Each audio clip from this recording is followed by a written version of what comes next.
Gimana rasanya pakai smartphone flagship harganya 16 juta dari merek yang biasanya ngeluncurin mesin cuci, AC, sama TV? Ya, ini Sharp Aquos R8s Pro.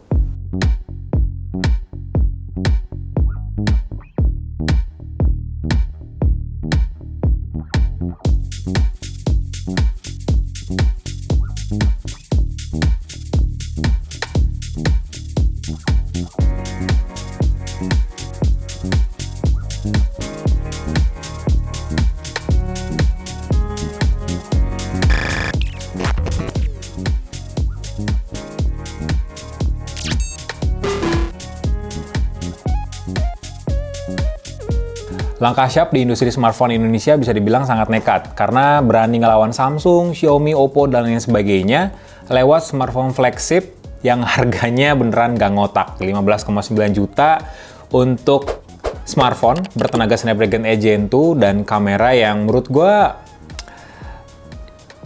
cukup standar lah ya. Tapi ya secara overall cukup tertinggal dibandingin sama smartphone flagship lainnya. Dan lumayan lebih mahal. Sebenarnya keberanian Sharp di industri smartphone Indonesia harus diapresiasi banget ya. Nggak ngeluncurin kelas entry level dulu, mid range dulu, atau high end dulu, tapi langsung ngeluarin yang paling mahalnya. Nah, Sharp Aquos R8s Pro ini adalah varian yang mirip dengan Sharp Aquos R8 Pro yang cuman dijual di Jepang. Bedanya apa? Ada huruf S di smartphone ini, jadi R8 Pro di Jepang itu bekerja sama langsung dengan Leica. Jadi dari lensanya, sensornya, terus juga softwarenya itu udah dituning, udah ditweak lah ya oleh Leica dan juga Sharp. Jadi menghasilkan experience, menghasilkan gambar yang mirip-mirip kayak pakai kamera dari Leica. Makanya Sharp saat menjual smartphone flagshipnya secara global, bikin seri baru yang namanya R8s Pro. Nah, di sini udah nggak ada gimmick-gimmick Leica lagi. Entah itu di bagian kameranya, di bagian softwarenya, pokoknya nggak bakal ada tulisan Leica di smartphone R8s Pro. Paling yang bikin kita ngeh kalau smartphone ini pakai hardware-nya Leica ya ketika ngelihat spesifikasi kamera di bagian lensa kamera belakang Sharp Aquos R8s Pro. Jadi di sini ada 9 mili focal length dengan aperture f1.9 aspherical. Aspherical lens itu biasanya identik dengan teknologi Leica. Harga 15,9 juta, ekspektasi gua ketika megang smartphone ini ya seenggaknya punya build quality yang solid, mewah, tampilannya mirip-mirip kayak Samsung Galaxy S23 series lah ya. Tapi ternyata ekspektasi gue terlalu tinggi. Jadi smartphone ini kelihatan sangat sederhana, nggak menggambarkan kalau smartphone ini tuh ya smartphone flagship. Cuman ya secara build quality ini solid dan juga kebilang ringkas. Material bodinya terbuat dari aluminium, tapi di bodi belakangnya pakai panel berbahan dasar polikarbonat alias plastik. Rasanya sih kayak Zenfone 10, jadi tipis-tipis gitu bodi belakangnya. Kurang apa ya? Kurang rigid gitu bisa dibilang.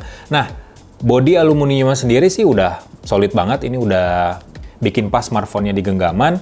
Dan secara dimensi atau form factor, smartphone ini punya ketebalan 9,3 mili dengan berat 203 gram. Jadi bukan ponsel yang ringkas sebenarnya.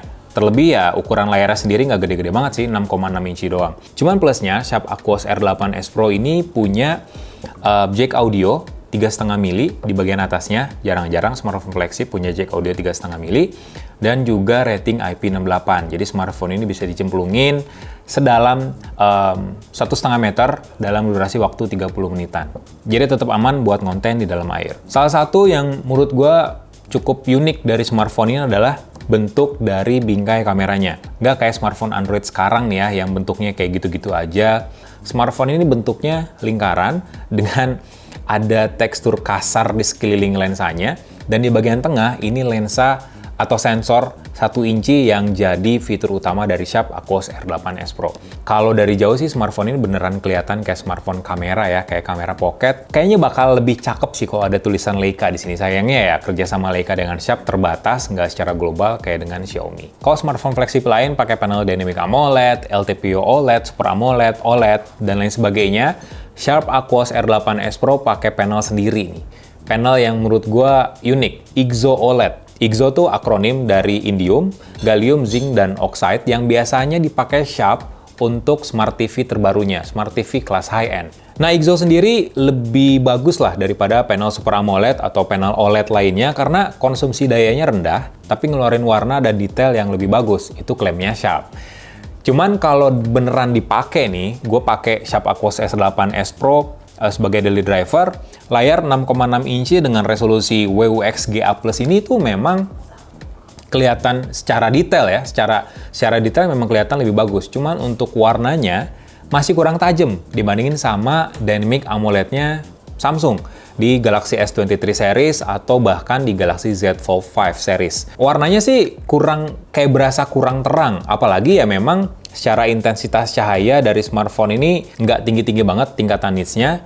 Cuman ketika gue pakai smartphone ini di outdoor dengan sinar matahari yang cukup terik, ya kurang kelihatan aja gitu konten-konten yang gua buka di smartphone ini. Tapi secara detail kalau misalnya kita main game atau buka film, nonton film dengan resolusi tertinggi di mode HDR, detailnya masih dapat. Cuman sayang di warnanya aja yang kurang gonjreng menurut gua.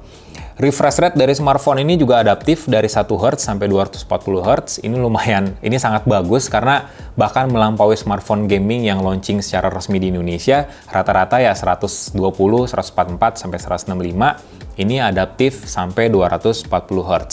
Selain rate sertifikasi HDR10, Sharp Aquos R8s Pro juga layarnya udah didukung sama Dolby Vision. Ini yang menarik, visualnya sih ya oke lah ya, meskipun warnanya gue kurang suka, tapi kualitas audio dari smartphone ini yang menurut gue harus ditiru oleh banyak smartphone flagship. Banyak smartphone Android tuh ya cuman gimmick aja gitu, kalau speaker dari smartphone-nya didukung sama Dolby Atmos. Tapi ya kualitasnya sebenarnya sama aja. Nah, kalau Sharp Aquos R8s Pro ini beneran kerja sama dengan Dolby untuk menghadirkan Dolby Atmos dan juga Dolby Vision. Kenapa? Karena bukan cuman ngasih namanya aja di dalam DUS atau namanya di pengaturan, tapi beneran ada pengaturan Dolby Atmos di smartphone ini. Pengaturannya lengkap, lebih lengkap dari smartphone Android yang pernah gue coba lah ya, yang katanya didukung sama Dolby Atmos. Karena di sini ada pengaturan mode suara, mode dari Dynamic, Movie, Music, sampai Voice. Di situ bisa kalian set sesuai kebutuhan. Terus juga nggak cuman aktif ketika kita pakai headset atau TWS. Tanpa pakai aksesoris juga, kualitasnya bakal, keluaran suaranya bakal lebih bagus ketika dibandingin sama Dolby Atmos saat dimatikan. Jadi kualitasnya beneran kerasa banget di Sharp Aquos R8s Pro. Nah, smartphone ini tuh tampil dengan OS yang polos. Jadi beneran polos, bahkan lebih polos dari Google Pixel sekalipun. Sistem operasinya Android 13, UI-nya tuh beneran bersih kayak Android stock.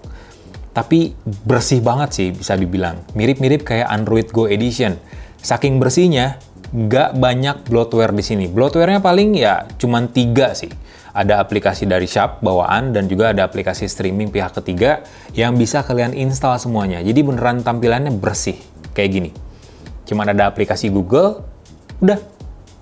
Jadi beneran nggak ada aplikasi apapun yang sebenarnya bikin performance dari smartphone ini bagus. Jadi nggak terlalu penuh memori penyimpanannya. Jadi UI dari Sharp sendiri beneran kerasa hambar. Fiturnya tuh kayak kalian pakai smartphone untuk prototype gitu, fiturnya beneran tampilannya terbatas banget. Jadi nggak ditweak sama sekali oleh Sharp biar kelihatan lebih menarik atau eye-catching. Tapi ya sebenarnya untuk fitur-fitur, kumpulan fitur di smartphone ini sebenarnya lengkap. Kalau kalian mau ngoprek, salah satunya ada fitur namanya Aquos Tricks. Di sini, kumpulan fitur yang bermanfaat buat kalian ngegame, ngambil foto, atau buat bikin performance smartphone ini naik signifikan, ada semua di sini. Buat nyetel layarnya biar lebih gonjreng lagi, meskipun warnanya kurang, ada juga di sini.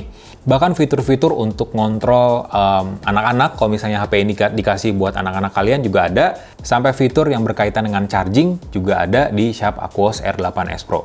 Cuman cek aja di settings, scroll dikit ke bagian tengah, tekan Aquos Tricks. Di situ banyak banget pengaturan atau shortcut yang bisa langsung mengaktifkan fitur-fitur tertentu di smartphone ini. Nah, ngomongin soal prosesornya. Ketika brand Android lain udah mulai masuk ke Snapdragon 8 Gen 3, Sharp Aquos R8s Pro malah setia nih dengan Snapdragon 8 Gen 2. Sebenarnya kalau di Jepang sendiri kan smartphone ini udah lama ya launchingnya. Baru di Indonesia aja yang akhirnya keluar di akhir tahun.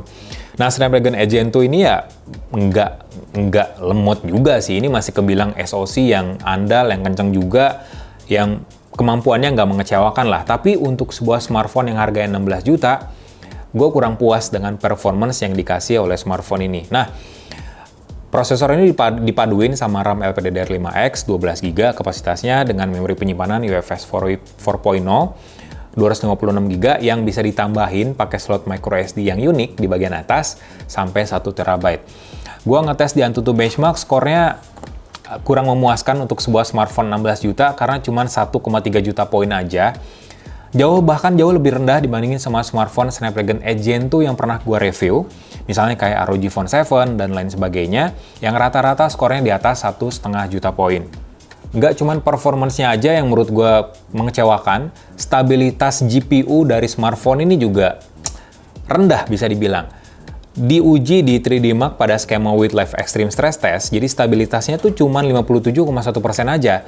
Meskipun skor tertingginya itu mencapai 3.260-an poin, ya lumayan tinggi lah ya untuk banyak smartphone kelas menengah. Tapi karena performance GPU-nya yang nggak stabil, Sharp Aquos R8S Pro tuh ngalamin stuttering, alias penurunan performa yang cukup signifikan di looping yang ke-12. Jadi kan kalau 3D Mark with Live Extreme Stress Test itu nge-looping 20 pengujian dalam sekali tes. Nah, pas pengujian ke-12, smartphone ini ngalamin stuttering. Suhunya juga panas sampai 44 derajat Celcius. Jadi ya lumayan nggak stabil nih smartphone ini.